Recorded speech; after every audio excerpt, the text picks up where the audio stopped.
Hi అందరికీ, ఈరోజు నేను దివాళీ బ్లాగ్ చూపిస్తున్నాను. అంటే అమావాస్య రోజు నోము, దాని బ్లాగ్ ఎస్పెషల్లీ.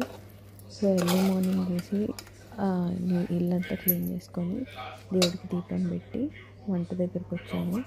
ఇప్పుడు నేను చూపిస్తున్నాను.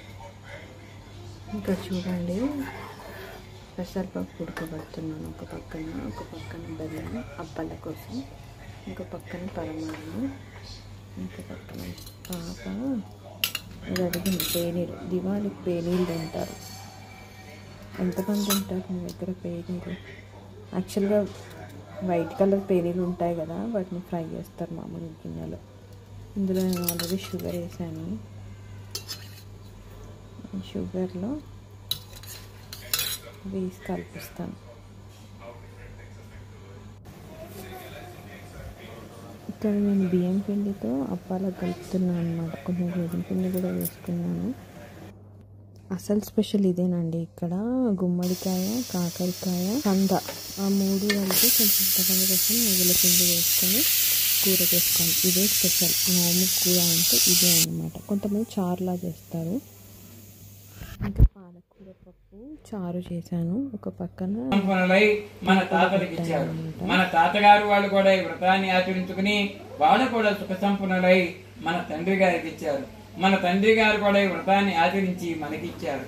మనం కూడా రేపు ఈ వ్రతం, ఈ తోరాలు కూడా మన పిల్లలకి, వాళ్ళ పిల్లలకి, వాళ్ళ పిల్లలకి, వాళ్ళ పిల్లలకి ఏ విధంగా ఇది తరతరాలా కూడా వెళ్తుందో ఆ యొక్క గృహం సుసంపన్నమని, ఆ కుటుంబం, ఆ వంశం 10 కాలాలను నిలబడుతుందని పురాణాలు చెప్తున్నాయి. కాబట్టి ఈ కార్తీక మాసంలో దీపావళికి ముందు వచ్చే అమావాస్య తిథిని యందు ఈ యొక్క గౌరీ వ్రతం, కేదారేశ్వర వ్రతం ఎవరైతే చేసుకుంటారో వాళ్ళకి ఆయురారోగ్యాలు, భోగభాగ్యాలు, అష్టైశ్వర్యాలు, సుఖ సంపదలు పొందడమే కాకుండా ఆఖరికి కైలాసానికి ఎగుతారని చెప్పి ఈ కథ ఈ విధంగా చెప్పడమే.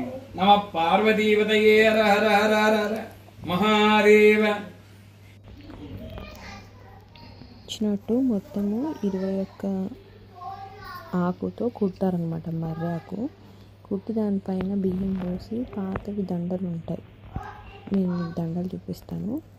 ఆ దండలు పెట్టి పాతవి ఎన్ని సంవత్సరాల నుంచి పట్టుకుంటామో ఆ దండలు పెట్టి దానిపైన 21 అప్పాలు పెట్టి, యాక్చువల్గా మేమైతే 5 దండలు కట్టాము, 3 వరుసలు. మా అమ్మ వాళ్ళేమో 21 దండ కడతారు. ఒక్కొక్క దండకి 21 పువ్వు ఉండాలి. అయిపోయింది. ఇక్కడ దీపం కనిపిస్తుంది కదా, అది నైట్ అంతా నల్ల పూసలు, ఇంకా పైదండ చాలా. దీని తర్వాత మేము బయట దీపం పెట్టుకొని క్రాకర్స్ కాల్చుకొని మళ్ళీ ఒకసారి ఇంట్లో దీపాలు వేసుకొని 29కి బ్లాగ్ స్టార్ట్ పెట్టాను. ఇప్పుడు 10 అవుతుంది. పెసరపప్పు ఇంకా అప్ప కాంబినేషన్ మీకు ఎంతమందికి తెలుసు? వీటి పేరు బుక్కా గులాలు. మీకు తెలుసా ఈ విషయం? Okay, bye.